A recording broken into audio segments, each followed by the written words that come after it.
தளபதியின் சொந்தங்களுக்கு வணக்கம்.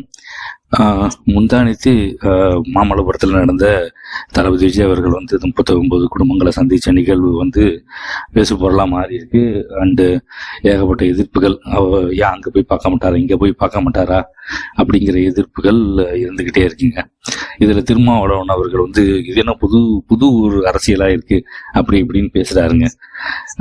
இது புது வித அரசியல் ஒன்றுமே கிடையாதுங்க. அதே திருமாவளவன் அவர்கள் கவின் அவர்களோட ஆவண கொலை நடந்தப்ப அவரோட தந்தையை நேரில் அழைச்சு செக்ரட்டேரியட்ல வச்சு அவங்களுக்கு காசோலையை கொடுத்து அனுப்புனாங்க. இது எந்த வித அரசியல்? இது மக்கள் நீங்க எது பண்ணாலும் அதை கண்டுக்கிறதே கிடையாதுங்க. அதுதான் உண்மை. நீங்க நிறைய பண்றீங்க, நீங்க பண்ண அது பெரிய விஷயமா ஆகிறது கிடையாது. ஏன்னா டிஎம்கேவுக்கு அவ்வளோதான் ஒரு மவுஸ் இருக்கு. நீங்க பண்றதை பெரிய விஷயமா அவங்க எடுத்துக்கல. நீ போனா போறனா போமரு அப்படிங்கிற மாதிரி மக்கள் இருக்காங்க. ஆனா எங்க அண்ணன் தளபதி விஜய் அவர்கள் எது செஞ்சாலும் அது பெரிய நியூஸா போயிட்டு இருக்குங்க.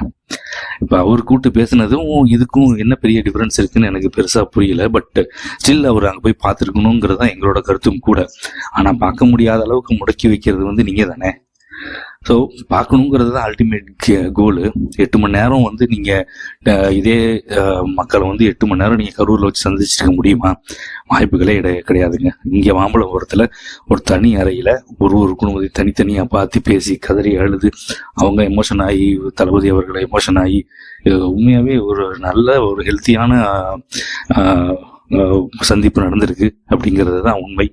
அது எங்க நடந்தா என்னங்கிறது இப்போ இங்க கேள்வி இல்லை.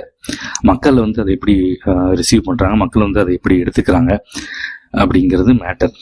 இப்ப என்னன்னா, தளபதி அவர்கள் அவங்களுக்கு ஆறுதல் சொல்றது போய் அவர்கள் தளபதி அவர்களுக்கு ஆறுதல் சொல்ற மாதிரியான நிலைமையில தான் தளபதி அவர்கள் 1 மாசமா இருந்திருக்காரு. அவரு சாப்பிட்டாரா, தூங்குனாரா, என்ன பண்ணாருன்னு தெரியல, ரொம்ப இழைச்சி போயிட்டாரு அப்படின்னு தான் மக்கள் கருத்துக்கள் சொல்றாங்க. என்ன நடந்துச்சுங்கிறது அந்த குடும்பத்துக்கும் தளபதிகளுக்கு மட்டும்தான் தெரியும். பட் ஸ்டில் இந்த விஷயத்தை ஒரு நல்ல முறையில் எப்படி அதை கரெக்டாக அப்ரோச் பண்ணுமோ அந்த விதத்தில் தான் டிவிகே அணி அப்ரோச் பண்ணியிருக்கு. இதை நல்ல விதமாக தான் ஒரு ஃபைனல் க்ளோஷர் கொண்டு வந்திருக்காங்க. So will see. தேங்க்யூ.